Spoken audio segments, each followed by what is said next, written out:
अस्सलाम वालेकुम dear student. तो आज हम एक और लेक्चर रिकॉर्ड करेंगे ईकेट का, और आज हमारा टॉपिक है डिस्कशन का सिंपल हार्मोनिक मोशन। तो सिंपल हार्मोनिक मोशन क्या होता है? तो हम कहते हैं a motion in which acceleration is directly proportional to displacement and always directed towards the mean position. Such type of motion are known as the simple harmonic motion. यानी हम कहते हैं it is a vibratory motion in which acceleration is directly proportional to the displacement from mean position and directed towards mean position। ये simple harmonic motion की definition है। अब याद रखिएगा, इस मोशन में जो एक्सेलरेशन होगी वो डायरेक्टली प्रोपोर्शनल टू डिस्प्लेसमेंट होगी, पर उसका डायरेक्शन जो होगा वो टुवर्ड्स द मीन पोजीशन होगा। यानी डिस्प्लेसमेंट और एक्सेलरेशन का डायरेक्शन जो है वो अपोजिट होगा। अगर डिस्प्लेसमेंट राइट में आएगा तो एक्सेलरेशन लेफ्ट में होगी, अगर डिस्प्लेसमेंट लेफ्ट में होगा तो एक्सेलरेशन राइट में होगी। अब याद रखिएगा कि ऐसा मोशन सिंपल हार्मोनिक मोशन जो है वो बेसिकली वाइब्रेटरी मोशन है। हर vibratory motion simple harmonic motion नहीं हो सकता, पर हर simple harmonic motion vibratory motion होता है। Vibratory motion simple harmonic motion के एग्जांपल्स हैं। अगर आप इनके एग्जांपल्स देखना चाहेंगे तो एक एग्जांपल है the motion of a motion of a body connected to spring। एक एग्जाम्पल ये है। दूसरा एग्जाम्पल है the motion of electron in an antenna। इस तरीके से मोशन ऑफ पेंडुलम। तो ये जो मैंने कुछ एग्जांपल दिए हैं ये बेसिकली सिंपल हार्मोनिक मोशन के एग्जांपल्स हैं। इंशाल्लाह हम इनको वन बाय वन जो हैं वो डिस्कस करेंगे। सबसे पहले हम डिस्कस कर रहे हैं motion of a body connected to spring. अब हम ऐसे समझेंगे कि एक हमारे पास स्प्रिंग है और इस स्प्रिंग के साथ एक ब्लॉक हमने अटैच कर दिया है। ये स्प्रिंग है और इसके साथ हमने एक ब्लॉक अटैच कर दिया है। अभी ये नॉर्मल पोजीशन में है। अब हमने क्या किया है, थोड़ा सा फोर्स अप्लाई करके इस स्प्रिंग को हमने स्ट्रेच कर दिया है, थोड़ा सा फोर्स एक्सर्ट करके। यानी हमने इसको स्ट्रेच किया है x0। जैसे ही हम इस स्प्रिंग को स्ट्रेच करेंगे तो आपको पता है इस स्प्रिंग के पास इलास्टिसिटी है। इलास्टिसिटी की वजह से इसमें एक रीस्टोरिंग फोर्स क्रिएट होगा, और वो रीस्टोरिंग फोर्स हमने कल पढ़ा था हुक्स लॉ से देंगे, जो इसको मीन पोजीशन पे लेके आएगा। ठीक है। और ये जो फोर्स होता है ये फोर्स ma के बराबर होगा according to Newton's second law. अगर हम यहाँ से एक्सेलरेशन निकालेंगे तो एक्सेलरेशन बराबर होगी -k/m(x), और ये k भी कांस्टेंट होगा, m भी कांस्टेंट होगा। इसका मतलब है इस केस में acceleration directly proportional to displacement है, तो हम इस मोशन को सिंपल हार्मोनिक मोशन कहेंगे। अब जैसे ही हम इसको स्ट्रेच करके छोड़ देंगे तो इलास्टिक रिस्टोरिंग फोर्स की वजह से ये बॉडी अपनी मीन पोजीशन पे आएगी। जब ये बॉडी मीन पोजीशन पे आ जाएगी तो मीन पोजीशन पे जब ये बॉडी आएगी तो क्या होगा, ये बॉडी अब मीन पोजीशन पे नहीं रुकेगी। ये मीन पोजीशन पे इसलिए नहीं रुकेगी क्योंकि इस बॉडी के साथ एक ब्लॉक अटैच है और इस ब्लॉक के पास एक इनर्शिया है, तो इनर्शिया कभी भी स्टेट को चेंज होने नहीं देगी। इनर्शिया की वजह से क्या होगा, ये बॉडी दोबारा दूसरी एक्सट्रीम पोजीशन पे जाएगी। जैसे ही ये बॉडी मीन पोजीशन को क्रॉस करेगी तो अब इलास्टिक रिस्टोरिंग फोर्स इसमें डेसेलरेशन प्रोड्यूस करेगा और इसकी स्पीड कम होती जाएगी और फाइनली ये स्प्रिंग कंप्रेस हो जाएगा और यहाँ पे for a movement motion stop हो जाएगा। अब ये जो एक्सट्रीम पोजीशन है, यहाँ पे जो आपका डिस्प्लेसमेंट होगा वो -x0 है और यहाँ पे जो डिस्प्लेसमेंट होगा वो +x0 है और यहाँ पे जो डिस्प्लेसमेंट होगा वो 0 के बराबर होगा। यहाँ पे जो आपका डिस्प्लेसमेंट होगा वो मैक्सिमम होगा और यहाँ पे जो डिस्प्लेसमेंट होगा वो नेगेटिव मैक्सिमम होगा।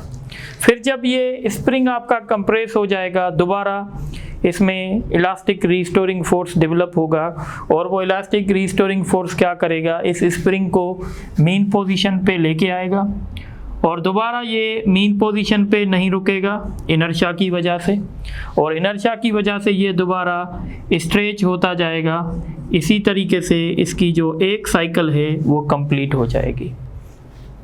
ठीक है, अब यहाँ पे आपको ये बात एनालिसिस करनी है कि जब आपने फोर्स लगा के स्प्रिंग को मीन पोजीशन से एक्सट्रीम पोजीशन ले आए तो एक्सट्रीम पोजीशन से वापस मीन पोजीशन इसको कौन लेके गया, तो हम कहते हैं इसको लेके गई इलास्टिसिटी।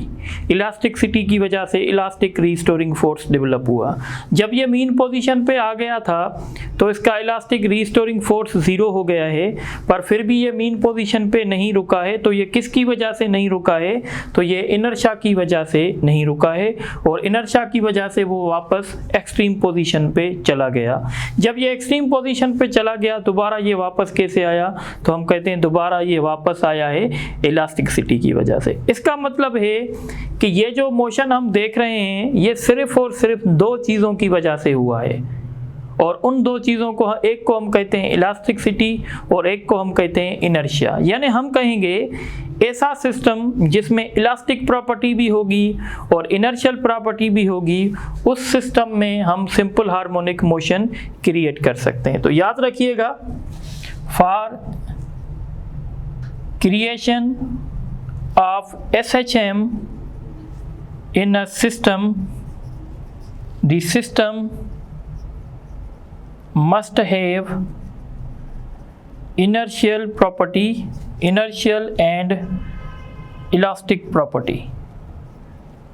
तो अगर आप किसी भी सिस्टम में सिंपल हार्मोनिक मोशन क्रिएट करना चाहते हैं तो सिंपल हार्मोनिक मोशन क्रिएट करने के लिए 2 चीज़ें सिस्टम के पास होनी चाहिए, एक उसकी इनर्शियल प्रॉपर्टी, एक इलास्टिक प्रॉपर्टी। अब हम इसको डिटेल में समझने की कोशिश करेंगे। सबसे पहले हम इसको देखेंगे, एनालिसिस करेंगे, analysis of simple harmonic motion. Analysis से मतलब अब हम बात करेंगे सबसे पहले एक्सेलरेशन की। एक्सेलरेशन, तो सिंपल हार्मोनिक मोशन में जो एक्सेलरेशन होती है वो अब हम बात करेंगे यहाँ पे 2 चीज़ों की। एक हमारे पास होगा मीन पोजीशन और एक हमारे पास होगा एक्सट्रीम पोजीशन। ठीक है, सबसे पहले हम बात करेंगे एक्सेलरेशन की। तो एक्सेलरेशन जो है वो आप देखेंगे मीन पोजीशन पे एक्सेलरेशन 0 हो जाएगी, क्योंकि यहाँ पे एक्सेलरेशन निकालने का फार्मूला आपने देखा है, ये एक्सेलरेशन निकालने का फार्मूला है। अगर आप मीन पोजीशन पे होंगे तो मीन पोजीशन पे आपका x 0 हो जाएगा और हम कहते हैं मीन पोजीशन पे एक्सेलरेशन जो है वो 0 होगी। तो मीन पोजीशन पे एक्सेलरेशन 0 होगी और एक्सट्रीम पोजीशन पे एक्सेलरेशन जो है वो मैक्सिमम होगी। ठीक है, वो मैक्सिमम इसलिए होगी क्योंकि आप देखेंगे कि एक्सट्रीम पोजीशन पे जो x होता है वो x0 के बराबर हो जाता है। तो जब यहाँ पे आप x0 लिखेंगे तो यहाँ पे एक्सेलरेशन जो है वो मैक्सिमम होगी। इस तरीके से हम बात करेंगे वेलोसिटी की। वेलोसिटी की जो एक्सप्रेशन होती है वेलोसिटी की एक्सप्रेशन हम कह सकते हैं कि वेलोसिटी जो होगी वो होगी √k/m √x0² माइनस x²। ये वेलोसिटी की जनरल इक्वेशन है। जैसे ही हम एक्सट्रीम पोजीशन से बॉडी को छोड़ेंगे तो इस बॉडी की वेलोसिटी बढ़ती जाएगी बढ़ती जाएगी बढ़ती जाएगी, और मीन पोजीशन पे जब ये बॉडी आएगी इसकी वेलोसिटी मैक्सिमम हो जाएगी। पर जब ये बॉडी मीन पोजीशन से आगे जाएगी फिर इस बॉडी में डिसेलरेशन आती जाएगी और इसकी वेलोसिटी कम होती जाएगी, और एक्सट्रीम पोजीशन पे इसकी वेलोसिटी 0 हो जाएगी। इसलिए हम कहेंगे कि वेलोसिटी मीन पोजीशन पे मैक्सिमम होगी और एक्सट्रीम पोजीशन पे 0 होगी। अब ये बात आप याद रखेंगे कि जब बॉडी, अब आपको ये बात भी याद रखनी पड़ेगी कि जब बॉडी मीन पोजीशन से एक्सट्रीम पोजीशन जाएगी और जब बॉडी आपकी एक्सट्रीम पोजीशन से मीन पोजीशन जाएगी तो क्या होगा, बात समझें।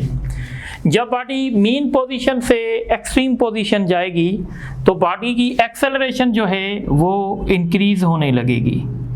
एक्सेलरेशन इसलिए इंक्रीज होगी क्योंकि जैसे ही आप ये देखें, अगर आप इस डायग्राम को देखें तो यहाँ पे आपका x जो है x 0 है और यहाँ पे x माइनस x0 है और यहाँ पे x जो है वो प्लस x0 है। तो ये आपकी मीन पोजीशन है, ये आपकी एक्सट्रीम पोजीशन 1 है, ये आपकी एक्सट्रीम पोजीशन 2 है, या आप कह सकते हैं ये लेफ्ट वाली एक्सट्रीम पोजीशन है, ये राइट वाली एक्सट्रीम पोजीशन है। तो जैसे ही आप मीन से एक्सट्रीम जाएंगे आपका x जो है जिसको हम डिस्प्लेसमेंट कहते हैं वो इंक्रीज होता जाएगा।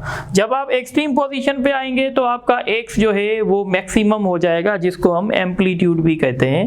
तो इसलिए हम कहते हैं कि जब हम मीन से एक्सट्रीम पोजीशन जाएंगे एक्सेलरेशन इंक्रीज होगी, जब हम एक्सट्रीम से मीन जाएंगे एक्सेलरेशन जो है वो डिक्रीज होगी।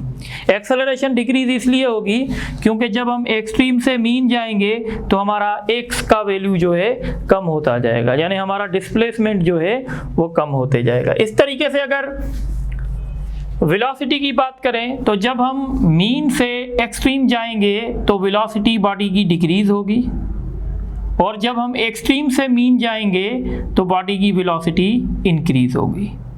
तो ये दो बातें आपको याद रखनी पड़ेंगी। इसका एक लॉजिकल रीजन ये भी है, देखें जब आप एक्सट्रीम से मीन जा रहे हैं, जब आप एक्सट्रीम से मीन जा रहे हैं तो वेलोसिटी का डायरेक्शन भी यही है, एक्सेलरेशन का डायरेक्शन तो हमेशा टुवर्ड्स द मीन पोजीशन है। तो जब आप एक्सट्रीम से मीन जाएंगे वेलोसिटी और एक्सेलरेशन का डायरेक्शन सेम होगा। जब वेलोसिटी और एक्सेलरेशन का डायरेक्शन सेम होता है तो हम कहते हैं बॉडी की वेलोसिटी बढ़ने लगती है और हम उस एक्सेलरेशन को पॉजिटिव एक्सेलरेशन कहते हैं। पर जब आप मीन से एक्सट्रीम जाएंगे तो ये वेलोसिटी का डायरेक्शन होगा और ये एक्सेलरेशन का डायरेक्शन होगा, तो हम कहेंगे वेलोसिटी और एक्सेलरेशन का डायरेक्शन जो है वो अपोजिट होगा। जब वेलोसिटी और एक्सेलरेशन का डायरेक्शन अपोजिट होगा तो वेलोसिटी आहिस्ता आहिस्ता कम होने लगेगी और हम उस एक्सेलरेशन को नेगेटिव एक्सेलरेशन कहेंगे। अच्छा, अब हम बात करेंगे काइनेटिक एनर्जी की। तो आपको पता है काइनेटिक एनर्जी वेलोसिटी पे डिपेंड करती है। कुछ देर के बाद हम इसकी एक्सप्रेशन भी पढ़ेंगे। तो काइनेटिक एनर्जी जो है वो वहाँ पे मैक्सिमम होती है जहाँ पे वेलोसिटी मैक्सिमम होती है। तो हम कहेंगे ये मैक्सिमम होगी मीन पोजीशन पे, 0 होगी एक्सट्रीम पोजीशन पे, और जैसे ही हम मीन से एक्सट्रीम जाएंगे काइनेटिक एनर्जी डिक्रीज होगी और हम कहेंगे कि जब हम एक्सट्रीम से मीन जाएंगे तो काइनेटिक एनर्जी इंक्रीज होगी। इसी तरीके से अगर हम बात करें पोटेंशियल एनर्जी की, तो आपको पता है चैप्टर नंबर 7 में हमने पढ़ा था कि loss in kinetic energy is equal to gain in potential energy, क्योंकि इलास्टिक रिस्टोरिंग फोर्स भी कंजर्वेटिव फोर्स है तो इसमें भी टोटल एनर्जी हमारी सेम रहती है। यानी अगर काइनेटिक एनर्जी लॉस होगी तो पोटेंशियल एनर्जी गेन होगी। तो कॉन्सेप्ट बिल्कुल क्लियर होना चाहिए कि जहाँ पे काइनेटिक एनर्जी मैक्सिमम होगी वहाँ पे पोटेंशियल एनर्जी 0 होगी, जहाँ पे काइनेटिक एनर्जी 0 होगी वहाँ पे पोटेंशियल एनर्जी मैक्सिमम होगी, और जब पोटेंशियल एनर्जी डिक्रीज होगी तो काइनेटिक एनर्जी इंक्रीज होगी, और जब काइनेटिक एनर्जी इंक्रीज होगी तो पोटेंशियल एनर्जी डिक्रीज होगी। इस तरीके से अब हम बात करेंगे मोमेंटम की। तो जैसे आप जानते हैं मोमेंटम, काइनेटिक एनर्जी और वेलोसिटी इन तीनों का सेम रिलेशन होता है। तो हम कहेंगे जैसे बॉडी, तो जहाँ पे वेलोसिटी मैक्सिमम होगी वहाँ पे मोमेंटम मैक्सिमम होगा। तो मोमेंटम मैक्सिमम कहाँ पे होगा? मीन पोजीशन पे। मोमेंटम ज़ीरो कहाँ पे होगा? जहाँ वेलोसिटी ज़ीरो होगी, तो एक्सट्रीम पोजीशन पे। और जैसे ही हम मीन से एक्सट्रीम जाएंगे तो वेलोसिटी डिक्रीज़ होगी, वेलोसिटी डिक्रीज़ होगी तो मोमेंटम भी डिक्रीज़ होगा। और जब हम एक्सट्रीम से मीन जाएंगे वेलोसिटी बढ़ेगी तो मोमेंटम भी इंक्रीज़ होगा। तो ये कुछ हमारे पास थोड़ा सा डिस्कशन है, आप इस डिस्कशन को देख लें। अब हम कुछ एक्सप्रेशंस डिस्कस करेंगे। तो सबसे पहले हम इस पे लिख लेते हैं इम्पॉर्टेंट एक्सप्रेशंस और इक्वेशंस। तो सबसे पहले हम इक्वेशन फाइंड करना चाहते हैं फोर्स की, इलास्टिक रीस्टोरिंग फोर्स। इसकी तो एक्सप्रेशन आप जानते हैं, F = -kx, यानी इसका मतलब है कि इलास्टिक रीस्टोरिंग फोर्स जो है वो मैक्सिमम होगा एक्सट्रीम पोजीशन पे और ज़ीरो होगा मीन पोजीशन पे। इसी तरीके से अगर हम बात करें एक्सेलरेशन की, तो एक्सेलरेशन की जब बात करेंगे तो एक्सेलरेशन का फार्मूला होगा k/m x0। मैग्नीट्यूड की बात कर रहा हूँ, k/x × x। इसका मतलब होगा वेलोसिटी एक्सेलरेशन ज़ीरो होगी मीन पोजीशन पे और एक्सेलरेशन मैक्सिमम होगी एक्सट्रीम पोजीशन पे। इस तरीके से अब हम बात करेंगे एक्सप्रेशन फॉर वेलोसिटी। तो जब वेलोसिटी की एक्सप्रेशन की बात करेंगे तो v बराबर होगी √k/m और ब्रैकेट में x0² - x²। ये वेलोसिटी की एक्सप्रेशन हो गई। इसी तरीके से वेलोसिटी आपकी मैक्सिमम तब होगी जब आपका ये x 0 होगा। और x 0 कहाँ पे होगा? तो ऊपर मैं बता के आया हूँ मीन पोजीशन पे। मीन पोजीशन पे याद रखिएगा x 0 होता है, एक्सट्रीम पोजीशन पे x मीन्स डिस्प्लेसमेंट ± x0 होता है। तो जब आपका x 0 होगा वेलोसिटी मैक्सिमम होगी और मैक्सिमम वेलोसिटी की एक्सप्रेशन होगी √k/m x0²। इसी तरीके से वेलोसिटी आपकी ज़ीरो होगी कहाँ पे? मीन एक्सट्रीम पोजीशन पे, क्योंकि एक्सट्रीम पोजीशन पे ये जो x है ये x0 के बराबर हो जाएगा। तो x0² - x0² 0 हो जाएगा, तो वेलोसिटी आपकी ज़ीरो हो जाएगी। इस तरीके से एक्सप्रेशन फॉर काइनेटिक एनर्जी। अगर काइनेटिक एनर्जी की एक्सप्रेशन की बात करेंगे तो काइनेटिक एनर्जी बराबर होती है k/m, या हम ऐसे कह सकते हैं 1/2k x0² - x²। ये काइनेटिक एनर्जी का फार्मूला है। अब आप देखें जब आप मीन पोजीशन पे होंगे तो मीन पोजीशन पे आपका x 0 होगा तो काइनेटिक एनर्जी मैक्सिमम होगी। तो मैक्सिमम काइनेटिक एनर्जी का फार्मूला होगा 1/2k x0² और मैक्सिमम काइनेटिक एनर्जी होगी मीन पोजीशन पे। इसी तरीके से potential energy means elastic potential energy का फार्मूला होगा 1/2k x²। इसका मतलब है जब आप मीन पोजीशन पे होंगे तो x आपका 0 होगा, यानी पोटेंशियल एनर्जी 0 होगी। पर जब आप एक्सट्रीम पोजीशन पे होंगे तो आपका x x0 के बराबर होगा, तो हम कहेंगे वहाँ पे पोटेंशियल एनर्जी मैक्सिमम होगी और मैक्सिमम पोटेंशियल एनर्जी का फार्मूला ये होगा। याद रखिएगा सिंपल हार्मोनिक मोशन में जो टोटल एनर्जी होती है उसका फार्मूला हमेशा 1/2k x0² होगा। इसका मतलब है टोटल एनर्जी जो होगी वो डायरेक्टली प्रोपोर्शनल करेगी स्क्वायर ऑफ एम्पलीट्यूड। यहाँ पे हम एक डेफिनेशन भी लिख लेते हैं, एम्पलीट्यूड क्या है, व्हाट इज एम्पलीट्यूड? तो हम कहते हैं it is the maximum displacement, it is the maximum displacement from mean position, जो mean position से maximum displacement होता है हम उसको एम्पलीट्यूड कहते हैं और इस एम्पलीट्यूड को हम x0 से रिप्रेजेंट कर सकते हैं। अब हम कुछ और भी इक्वेशन ड्राइव करेंगे, पर पहले आप ये नोट कर लें।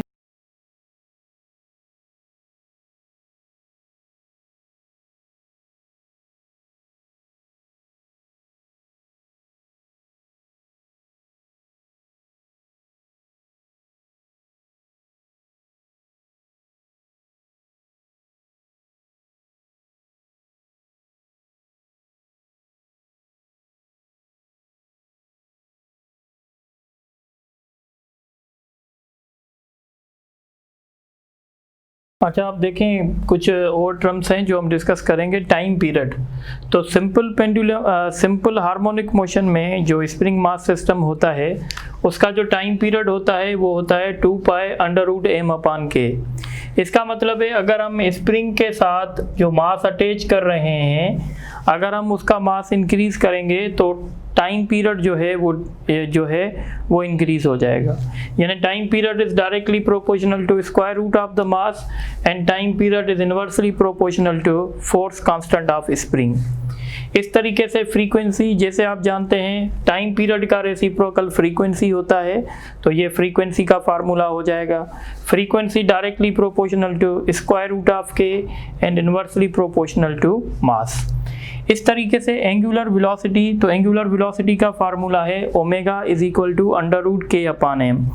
अब एक बात याद रखें कि टाइम पीरियड, फ्रीक्वेंसी और एंगुलर वेलोसिटी, ये तीनों सिंपल हार्मोनिक मोशन की वो कैरेक्टरिस्टिक्स हैं जो एम्पलीट्यूड पे डिपेंड नहीं कर रही। आपको यहाँ भी एक्स नॉट नज़र नहीं आ रहा, यहाँ भी नहीं आ रहा, यहाँ भी नज़र नहीं आ रहा, तो इसलिए हम कहते हैं time period, angular velocity and frequency are independent of amplitude of motion. ठीक है, जैसे आपको पता है अगर हम एम्पलीट्यूड को चेंज करेंगे, काइनेटिक एनर्जी चेंज हो जाएगी, पोटेंशियल एनर्जी चेंज हो जाएगी, एक्सेलरेशन चेंज हो जाएगी, पर एम्पलीट्यूड को चेंज करने से हम कहते हैं ये चीज़ें चेंज नहीं होंगी। उसके बाद देखें बहुत इंपॉर्टेंट टॉपिक होता है relationship between uniform circular motion and simple harmonic motion.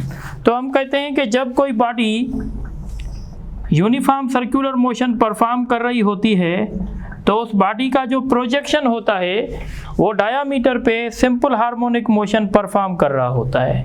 जब कोई बॉडी ऐसे घूमेगी तो उसका जो प्रोजेक्शन होगा वो इस डायामीटर पे सिंपल हार्मोनिक मोशन परफॉर्म करेगा।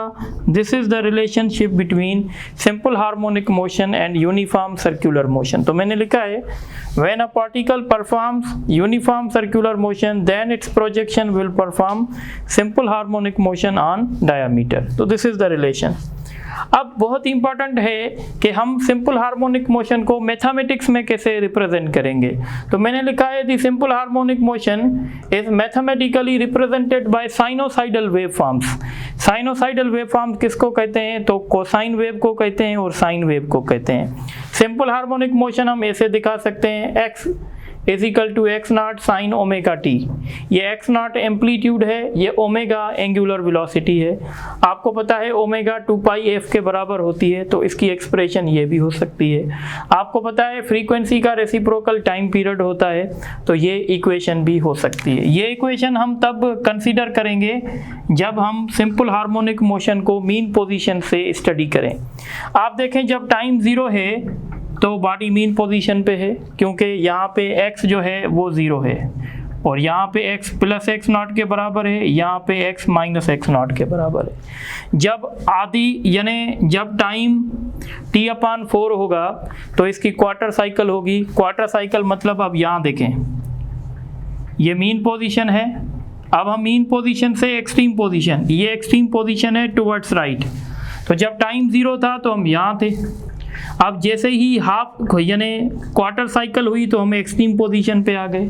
जब हम एक्सट्रीम पोजीशन पे आएंगे तो x हमारा प्लस एक्स नॉट हो जाएगा, जैसे यहाँ दिखाया गया है। अब उसके बाद क्या होगा, बॉडी फिर एक्सट्रीम पोजीशन से मीन पोजीशन आएगी। जब बॉडी एक्सट्रीम पोजीशन से मीन पोजीशन आएगी तो x डिक्रीज होता होता यहाँ पे 0 हो जाएगा और हम कहेंगे कि आधी साइकिल कंप्लीट हो गई। तो आपने देखा यहाँ से लेकर यहाँ तक जो टाइम होगा वो हाफ टाइम पीरियड होगा। इस तरीके से से जब फिर मीन से एक्सट्रीम जाएगी तो आपका x जो है वो -x0 के बराबर हो जाएगा। तो आप देखेंगे एम्पलीट्यूड डिस्प्लेसमेंट आपका इंक्रीज होगा नेगेटिव डायरेक्शन में, और जब ये 3/4 साइकिल होगी तो ये x आपका -x0 के बराबर हो जाएगा। इसी तरीके से फिर जब बॉडी इस एक्सट्रीम से, लेफ्ट वाली एक्सट्रीम से वापस मीन आएगी तो इसका डिस्प्लेसमेंट डिक्रीज होता होता 0 हो जाएगा, और इस तरीके से फिर दोबारा ये साइकिल रिपीट होगी। तो इसीलिए हम क्या कहते हैं कि सिंपल हार्मोनिक मोशन को हम पीरियोडिक मोशन भी कहते हैं। पीरियोडिक मोशन उसको कहते हैं जो इक्वल इंटरवल टाइम के बाद रिपीट होता है। जैसे आप जानते हैं rotation of earth on its own axis, आपको पता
वेलोसिटी का स्क्वायर डिवाइडेड बाय x0 होता है। तो ये इनके बीच में रिलेशन है।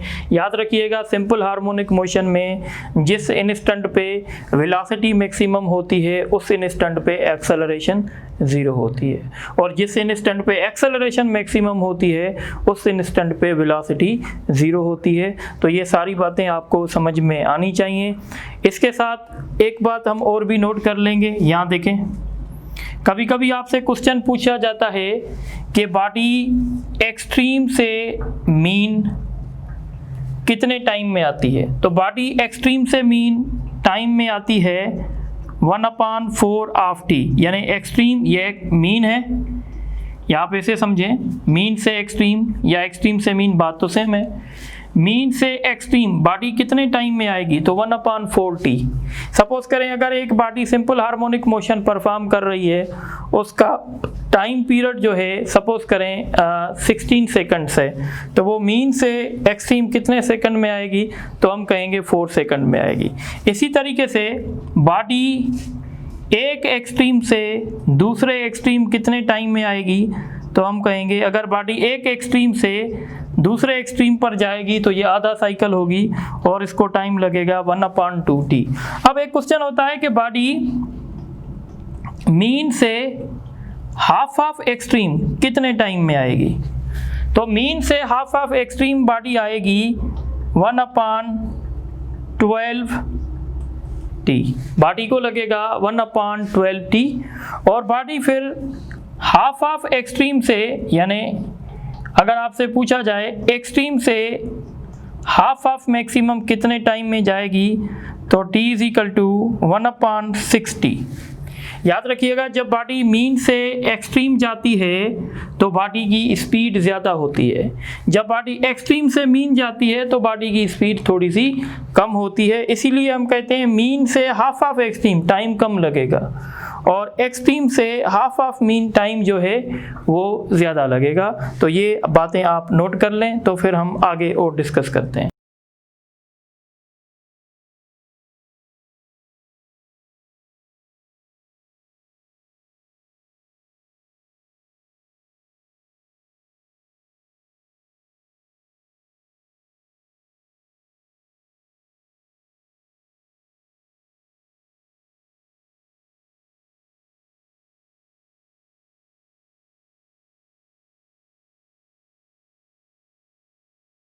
अच्छा, अब ये कुछ मैंने क्वेश्चंस लिखे हैं जो पास पेपर्स में भी आए हैं, तो इसको डिस्कस कर लेते हैं। A body is performing simple harmonic motion, then which of the following is correct.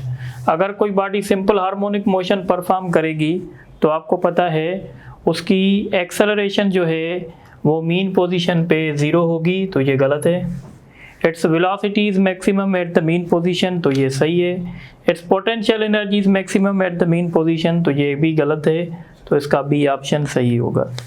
उसके बाद क्वेश्चन है the kinetic energy of body performing simple harmonic motion is maximum when body is at. तो kinetic energy body जो simple harmonic motion perform करेगी उसकी kinetic energy maximum तब होगी जब बॉडी मीन पोजीशन पे होगी। उसके बाद क्वेश्चन है कि अ motion in which acceleration is 0 but its velocity is maximum, such type of motion. तो आपने देखा कि सिंपल हार्मोनिक मोशन में जिस जगह पे एक्सेलरेशन 0 थी उस जगह पे वेलोसिटी मैक्सिमम थी, तो हम इस मोशन को सिंपल हार्मोनिक मोशन कहेंगे। उसके बाद ये क्वेश्चन देखें, विच ऑफ द फॉलोइंग एक्सप्रेशन, ये मेहरान यूनिवर्सिटी में आ चुका है। Which of the following expression gives the expression of kinetic energy of a body performing simple harmonic motion? तो काइनेटिक एनर्जी की इक्वेशन हमने डिस्कस की थी, तो ऑप्शन सी होगा। A body performing simple harmonic motion at it is moves from extreme position to mean।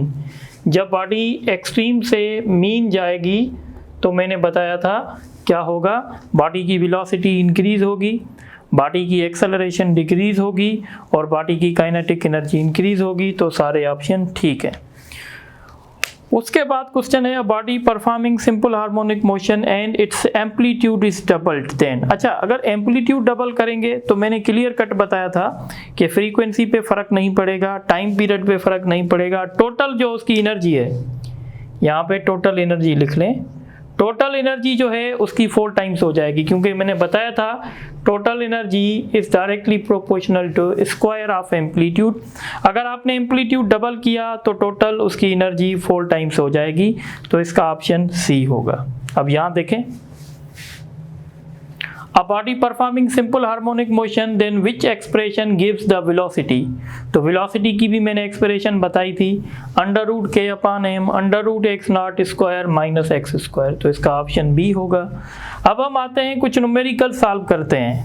Numericals देख लें। A 10 kilogram block is attached to the spring, एक स्प्रिंग है उसके साथ हमने 10 किलोग्राम ब्लॉक अटैच किया है। 1000 newton force is applied on spring and stretch by 1 metre. 1000 force लगा के हमने इसको स्ट्रेच किया है। स्ट्रेच मीन्स डिस्प्लेसमेंट हमने इसमें लेके आए हैं 1 मीटर का। अब आपसे टाइम पीरियड पूछ रहा है, तो टाइम पीरियड का फार्मूला √2πm/k है, 2π√m/k। अब आप यहाँ से k निकालेंगे हुक्स लॉ से, F/x0, तो 4 से 1000 न्यूटन डिवाइडेड बाय 1, तो 1000 ही होगा। इसका मतलब है k की जगह 1000 आएगा और मास आपने 10 रखा है, तो 100 का रूट आप निकालेंगे 10 आएगा। इसको मल्टीप्लाई करेंगे 6.28 डिवाइडेड बाय 10, तो इसका रिजल्ट होगा 0.628। उसके बाद क्वेश्चन देखें, the ratio of masses of 2 blocks is 1:4 and connected to the spring performing simple harmonic motion, then ratio of their periods। तो मैंने बताया था कि time period directly proportional to mass है, इसलिए रेशियो भी डायरेक्टली प्रोपोर्शनल टू मास होगा। तो अब आप स्क्वायर रूट में इनके मासेस का रेशियो रखेंगे 1/4 और 1/4 का स्क्वायर रूट 1/2 होगा, तो इसका ऑप्शन बी होगा। उसके बाद ये क्वेश्चन देखें, the total distance covered by body in 1 cycle of simple harmonic motion. देखें, सिंपल हार्मोनिक मोशन की एक साइकिल कंप्लीट कब होगी? अगर आप मीन से स्टार्ट करेंगे तो मीन से पहले बॉडी जाएगी एक्सट्रीम 1, तो यहाँ से यहाँ तक ये होगा A, और फिर एक्सट्रीम 1 से मीन जाएगी दूसरा A, और फिर मीन से दूसरे एक्सट्रीम जाएगी तीसरा ए, फिर दूसरे एक्सट्रीम से मीन आएगी तो चौथा ए। तो इसका मतलब है टोटल जो डिस्टेंस कवर करेगी वो 4a करेगी, where a is the amplitude. उसके बाद इस क्वेश्चन के मैंने ऑप्शंस नहीं लिखे हैं, अभी लिख लेता हूँ। तो इसके ऑप्शंस अगर हम लिखेंगे तो मैं ऐसे लिख लेता हूँ, 2 मीटर 4 मीटर, 10 मीटर, 0.5 मीटर। अब देख लें, a body performing simple harmonic motion, its velocity, maximum velocity, तो हमें वी मैक्स गिवन है, वी मैक्स हमें गिवन है 10 और A max means maximum acceleration given है 50 और आपसे पूछ रहे हैं एम्पलीट्यूड। तो हमें पता है कि maximum acceleration is equal to maximum velocity divided by x naught. तो अगर आपका इंटरेस्ट एक्स नॉट में है तो एक्स नॉट बराबर होगा we maximum square divided by A maximum. We maximum का स्क्वायर करेंगे 100 डिवाइडेड बाय 5 तो ये आएगा 2, तो इसका ऑप्शन ए होगा। इसी तरीके से आज के लेक्चर का लास्ट क्वेश्चन देखें। A body performing simple harmonic motion with the amplitude of 100 centimetre, find the distance from the mean position where kinetic energy and potential energy becomes equal. Simple है, आप ट्रिक भी याद रखेंगे। So kinetic energy is equal to potential energy. Kinetic energy का formula था 1/2k x naught square minus x square, potential का था 1/2k x square. अगर आप इसको सॉल्व करेंगे -1/2k एक्स नॉट, अब ये जो है यहाँ आएगा तो प्लस का हो जाएगा, जब ये प्लस का हो जाएगा तो हाफ और हाफ के स्क्वायर बनेगा, के से कैंसिल हो जाएगा। तो इसका मतलब है जब x आपका √1/2x नॉट के बराबर होगा तो उस पॉइंट पे काइनेटिक एनर्जी और पोटेंशियल एनर्जी इक्वल हो जाएंगी। 1/√2 को हम 0.707 ऑफ x नॉट भी कहते हैं। तो अब आप यहाँ पे x नॉट ये याद रखेंगे आप कि जब x is equal to 0.07 x naught होगा तो उस पॉइंट पे बॉडी की जितनी काइनेटिक एनर्जी होगी उतनी ही पोटेंशियल एनर्जी होगी।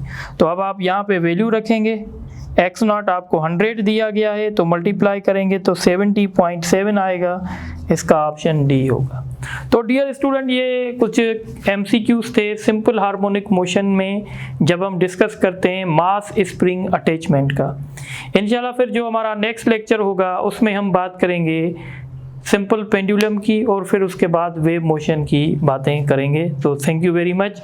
और मेरे हिसाब से आपके पास चैप्टर नंबर 6 की टेस्ट आनी चाहिए, चैप्टर नंबर 7 की, तो दोनों टेस्टें शायद अपलोड हो गई हैं, तो आप उनको सॉल्व करने की कोशिश करें। तो इंशाल्लाह बाकी के टॉपिक करेंगे। Thank you.